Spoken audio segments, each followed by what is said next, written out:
in the year of 2000. It means in 2011, we will have to buy this asset. Maybe we can have the same value or maybe more or maybe less. That's fine. Okay, let's say 12 lakhs.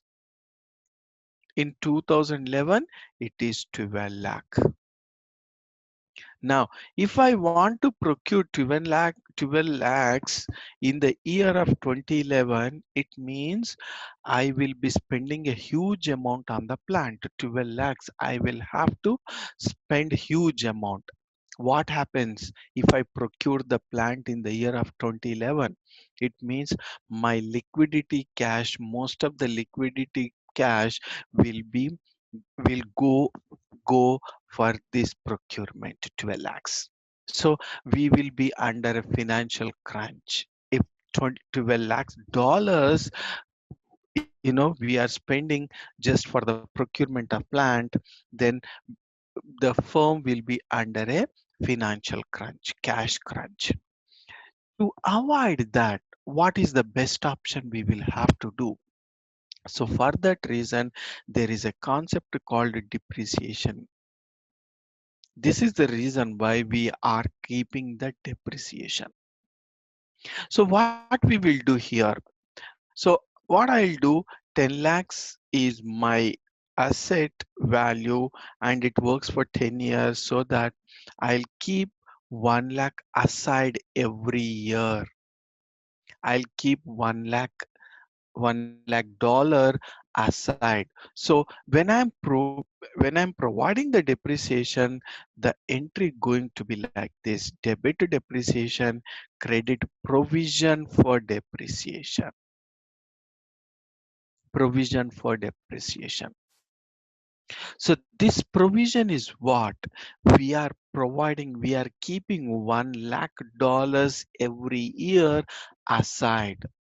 It means every year we are keeping 1 lakh aside, and at the end of 10 years, we will have 10 lakh dollars in our hands. Now, on the 11th year, when we want to procure 12 lakhs of asset, we can procure very comfortably. It means already we kept aside 10 lakh rupees, 10 lakh dollars, and the difference 2 lakhs we will adjust out of our liquidity. Then we can procure the asset without much hampering on the liquidity. So that is the reason why we are providing the depreciation. You can calculate the depreciation month-wise, bi-monthly, or half-yearly, or yearly. We have different options, but it has to calculate surely every year. It means you can opt anything, any option of these. Like you can calculate monthly, bi-monthly, half yearly, or yearly, but you cannot do it for once in 2 years, once in 5 years. Since it is kind of a provision, this has to be considered. See, in one way, we are considering this as an expenditure, and we are providing some amount. We are keeping some amount, 1 lakh dollars aside, you know in order to keep the asset in place once the life of the asset is over. Any questions?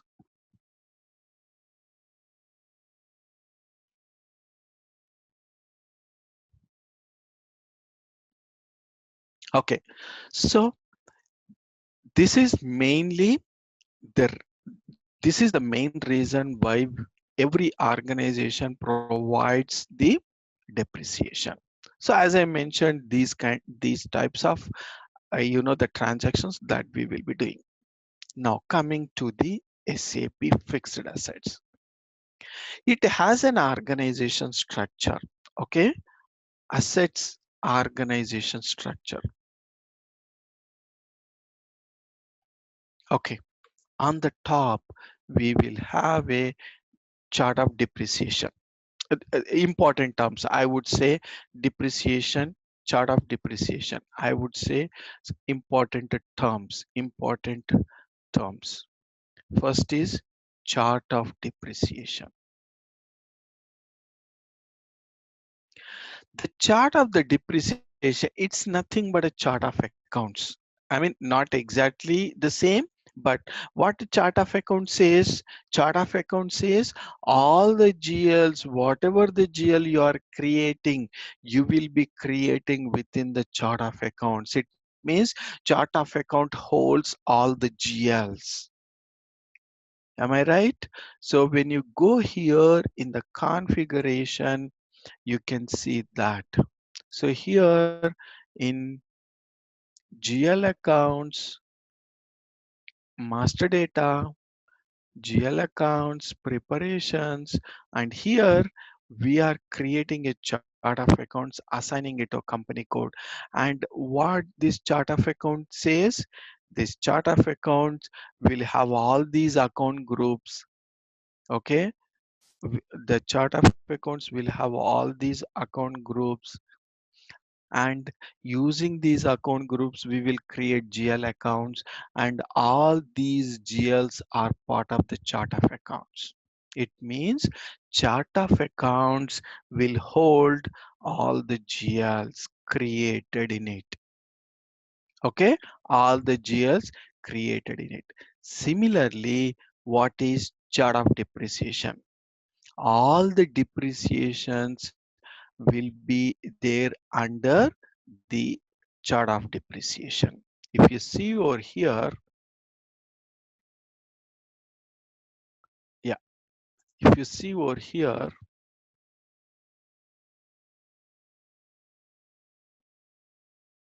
I'm just giving you some information.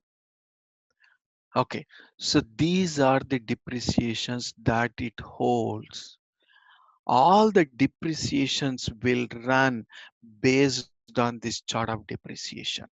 So whatever the depreciation that we are calculating, all will come under this chart of depreciation.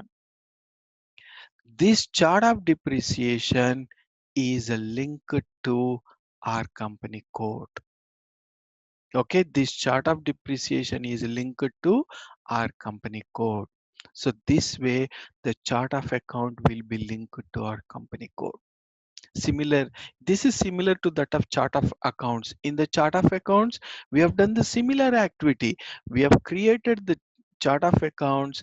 After that, we have assigned to our company code. See, we have created a chart of accounts here, assigned to company code. Similarly, here also we are creating the chart of accounts and assigning it to our chart. So we are creating a chart of depreciation and assigning to our company code. Any questions?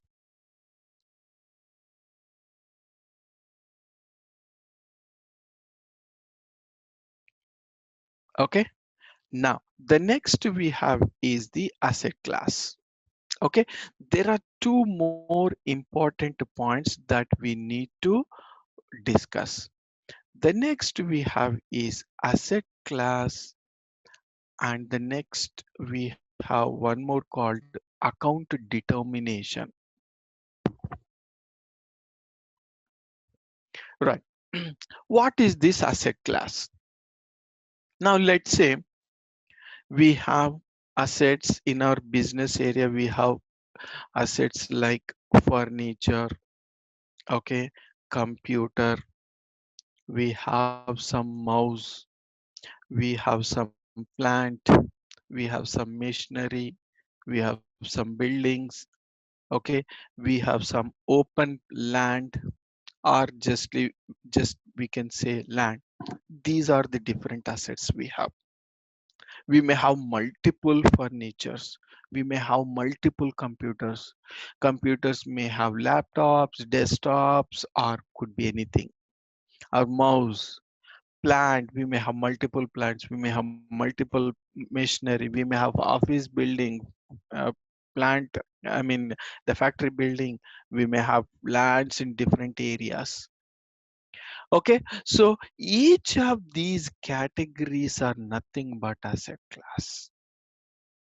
So furniture is my asset class, computer is my asset class, Plant is my asset class. This is just like your account group in uh, GL, account groups. What these account groups basically deals in GL account, the account groups basically segregates, specifies their a particular GL range, right?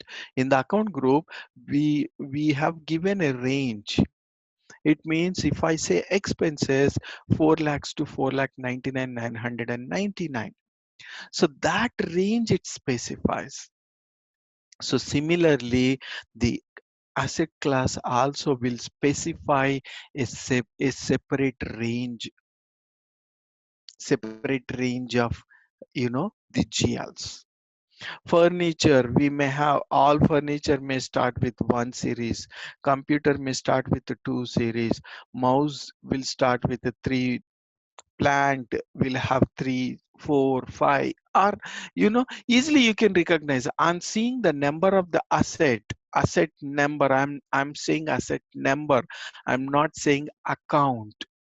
Okay, asset number.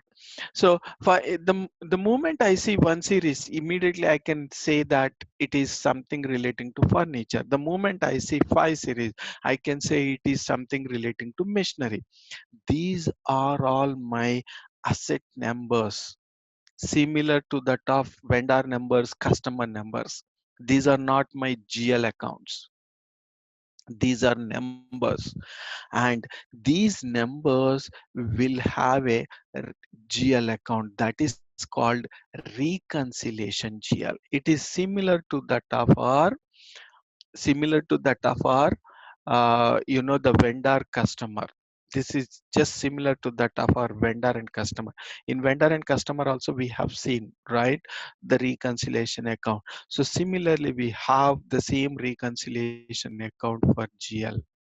So you can have one GL for all these categories of assets, or you can have one GL for furniture, one for computer, one for mouse, one for plant, one for machinery, one for building, one for land. So the best option is to have